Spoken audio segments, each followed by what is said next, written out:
ओम नमो भगवते वासुदेवाय. ओम महालक्ष्मी नमः. भगवान विष्णूंच्या माता लक्ष्मीच्या कृपेने तुमच्या सर्व इच्छा मनोकामना पूर्ण हो. नमस्कार मंडळी.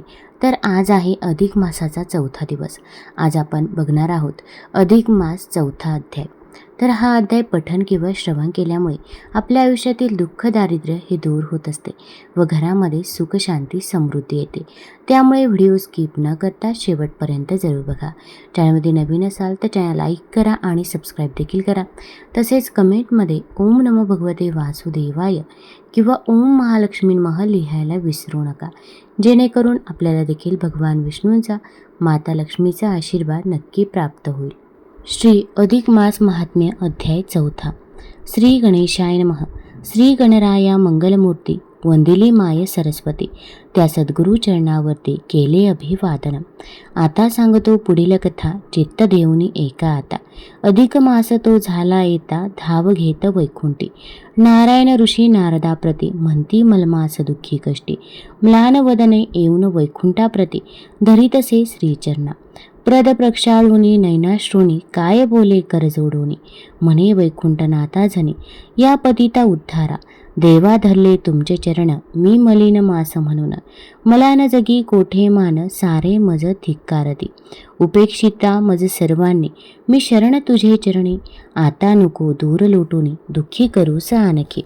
तुझा महिमा मज ठाऊक, तू दिनाचा अससी रक्षक. तू भक्त प्रतिपालक, माय बाप तूच गा. संकट येता भक्तावरी, तू धाव घेसी सत्वरी. संकटापासून भक्तादुरी, करसी तू क्षणात. तू द्रौपदीचे केले रक्षण, राखलीस लाज धाव घेऊन. भक्तिभावे करता आक्रदंत, देवा तू होता वस्त्री पुरवित. तू यमुनेतील कालिया, मारुणी रक्षिलेस सदया. अवघ्या गोकुळवासिया, दारुण त्या संकटी. महादावाग्नीचे मुखातून, गोगोप आणि जन यांचे केलेस तू रक्षण, अग्निज्वाले मधुनी त्या. कंस तुला मारावयासी, करी उपाय जे जे त्यासी. मोडून काढले सर्वांसी, केले संकट निवारण. तू त्या भक्त प्रल्हादासाठी, जाहलास ना नरसिंहमूर्ती. वदिला हिरण्यकशिपू शेवटी. स्तंभातूनी प्रकटोनी, गजराज तो मकरमुखात. अडकून पाय झाला त्रस्त, कमल पुष्पे तुझ अर्पित. करी धावा जे धावा, तेव्हा सुदर्शन चक्र हाती. धावलास घेऊन सत्वरगती, आणिक केली गजेंद्र मुक्ती. ऐसा तू का दयाळू, म्हणून आलो तुझला शरण. करी माझे दुःख निवारण, मज देई का मान मिळून. जगती आता दया घना, नको करू माझा अवेर. नको लोटूस मला दूर, माझा भरोसा तुझ्यावर. नको घात तयाचा, तू जरी मज अभेरीसी. तरी जाऊ कोणे स्थानासी, कोण त्रात्रा होईल मजसी. एक तुझ्या वाचुनी, तरी उचित जे तुझे मना. ते आता करी नारायण, मी तव पदी केली याचना. स्वीकार वा अवेर, तार मार तूच आता. म्हणून ठेवी पदी माथा, अश्रुपात नयनी मोठा होता त्याचे चालला. असे काकुळती ती बोलत, अधिक मास श्री हरिप्रत. नेत्री अश्रुपात होत, कंपित काया थरथरे. तव त्यास घेऊन जवळी, काय बोलिला वनमाळी. ज्याने पाऊले माझे धरले, दुःख मुक्त तो होय. तू झाला सीना शरणागत, आता निर्भय राखी चित्त. दुःखीन जीव वैकुंठात, या शोधूनी सापडे. एथ ज्याची पाऊले पडती, तयास सहाय्य मी रमापती.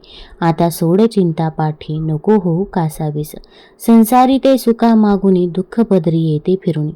परी वैकुंठी येता प्राणी, कदा न राही दुःखित. भय शोक दुःख दारुण, यातून सुटे प्राणी येऊनी. माझी या वैकुंठा लगता चरण, जीव सुखी होत असे. एकोणी त्या श्रीहरी वचना, संतोष झाला त्याचे मना. म्हणे कृपाळुबा नारायणा, तारी तुझ्या शरणागता. देवा तू तर सर्वज्ञ असता, काय सांगू माझी व्यथा. मज मागे कोणी देवता, अनाथ मी दयाघना. नानावार आणि कमास, असे देवता ते प्रत्येकास. काही ना काही महत्व प्रत्येकास, आहे लाभले भाग्याने. सोमवारी पूजिते शिवासी, मंगळवारी त्या दुर्गेसी. बुधवार दिला पांडुरंगासी, गुरुवार श्री दत्तांचा. शुक्रवार तो लक्ष्मी मातेचा, विशेष दिवस पूजेचा. शनिवार तो हनुमंता, मार्तंड पूजिती रविवारी. प्रत्येक दिवसाचं आहे महत्त्व, प्रत्येकाचं ते देव नाव. परिमजला ना कोणी देव, ना ठाव जन लोकांत. चैत्र मासी राम जन्मला, श्रावणात तू अवतरला. भाद्रपदी गणेश देवाला, अश्विनी पूजिती जगदंबा. प्रत्येक वार आणि मासाला कोणी ना कोणी स्वामी लाभला. परी मम अभाग्याला, नाही कोणी वाली जगी. ही असे रे माझी व्यथा, मजनच कोणी अनुभविता. मज स्वामी ना अधिष्ठाता, दिव्य सामर्थ्यवान तो. प्रत्येकाचा त्राता कोणी, लागे असावा जीवनी. तरीच त्याचे उद्धरणी होत असे भाग्याने. ते भाग्यन माझे माथी, मी कलंकित दूर लोटती. माझी न गणना कोणी करती, कोणत्याही कार्यास. मजला सर्व कर्मातून टाकला आहे वेगळा करुणी. पतित मलिन मी म्हणून निषिद्ध सर्व कार्यास. नको वाटते हे लाजीरवाणे, आता ऐसे हे जगणे. तूच तुझ्या रे हाताने, संपवी मज कैवारिया. जरी ये तुझ्या पायातळी, मज मृत्यू आला तरी. माझे उद्धरण श्री, होणार मनी विश्वास. आता तरी अथवा मारी, मी शरणा तू ते हरी. हरी चिंता माझी निवारी, कृपावंत होऊन या. मी सांगितले माझी व्यथा, आता उचित जे तुझी चित्ता. ते तू करी बा अनंता, अन्य मागणे ना काही. ऐसे निर्वाणीचे वचन, बोलून पडे कोसळून. पडला पदी म्लान होऊन, मलमास हरी सन्मुख. तयाची पाहून विकल अवस्था, दया उपजली वैकुंठनाथा. तो काय करील ते पुरता, कळेल म्हणे श्रीहरी. उत्कंठा लावून पांडवा म्हणे, घेई विसावा चक्रपाणी. परी पांडव अधीर म्हणे, ऐकाया पुढील वृत्तांत. आता पुढे वैकुंठनाथ, केसे शांतविल त्याचे चित्त. ते 5व्या अध्यायात सांगत आपण ऐकूया. हा बृहण नारदीय पुराणीचा 4था अध्याय, मलमास विज्ञापनेचा. पूर्ण झाला अधिक महात्म्याचा, असे पुराण संमत. अरुण विनवणी करी खास, स्वीकारा प्राकृत रचनेस. 4था अध्याय हरिचरणास प्रेमभावे समर्पितो. आता या अध्यायाचा मराठी भावार्थ बघूया. तत्पूर्वी एक विनंती आहे, चॅनलवरती नवीन असाल तर चॅनल लाईक करा आणि सबस्क्राईब देखील करा. तसेच कमेंटमध्ये ओम नमो भगवते वासुदेवाय जरूर लिहा. आणि तुम्ही हा व्हिडिओ कुठून बघत आहात ते देखील आम्हाला जरूर कळवा. श्री अधिक मास महात्म्य अध्याय 4. अधिक मासाची विनवणी. श्री नारायण ऋषी नारदास सांगतात की त्या मलमासाने वैकुंठात येऊन श्रीहरीचे चरण धरले. डोळ्यात पाणी आणून तो म्हणाला, हे वैकुंठनाथा, मी तुला शरण आलो आहे, तू माझा उद्धार कर. मला तुझ्या चरणी आसरा दे. देवा, सारे जण माझा धिक्कार करतात. मला सर्व मासांनी आपल्यापासून दूर लोटले आहे. आता तू तरी तुझे भक्त रक्षणाचे ब्रीद आठवून मला आसरा दे. तू तुझ्या भक्तांवर संकट येताच ते दूर करतोस. तूच कालिया मारलास आणि गोकुळ वृंदावनातील लोकांचे रक्षण केलेस.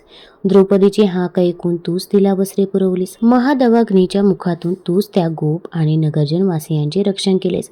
भक्त प्रल्हादासाठी खांबातून प्रकट झालास. आता हे दयाघना, तू माझा अवेर करू नकोस. तुझ्याशिवाय माझे रक्षण दुसरा कोण करेल. तेव्हा वैकुंठनाथाने त्यास धीर देत मोठ्या प्रेमाने जवळ घेतले. ते म्हणाले, बा मलमासा, आता तू मला शरण आला आहेस ना, मग आता तू चिंता सोड. जो प्राणी एकदा या वैकुंठात येतो त्यास कधीच दुःख करावे लागत नाही, कारण त्या दुःखाला, क्लेशाला इथे थारा नाही. आता तू मला तुझे नेमके दुःख काय ते सांग. त्यावर मलमासाने आपली जन्मकथा सांगत देवास म्हटले की देवा, या जगात प्रत्येक वाराला, महिन्याला कोणता ना कोणता स्वामी आहे. मला कोणीच स्वामी नाही, त्यामुळे माझा कोणीच स्वीकार करत नाही. मला सर्व कार्यात निषिद्ध ठरवले आहे. आता मला हे उपेक्षिताचे जीवनच नकोसे झाले आहे. तेव्हा आता तूच मला तार अथवा मार. मलमासाचे ते तसे निर्वाणीचे वचन ऐकून त्या दिनवाण्या अधिक मासाचे वैकुंठनाथास दया आली आणि असे म्हणून पांडवांना ही कथा सांगताना श्रीकृष्ण मुद्दामच थोडा थांबला. इथे बृहण नारदीय पुराणाचा मलमास विज्ञापनेचा 4था अध्याय पूर्ण होतो. तुम्हाला जर हा अध्याय आवडला असेल तर चॅनल लाईक करा, सबस्क्राईब करा आणि आपल्या मित्रपरिवारासोबत जरूर शेअर करा. धन्यवाद.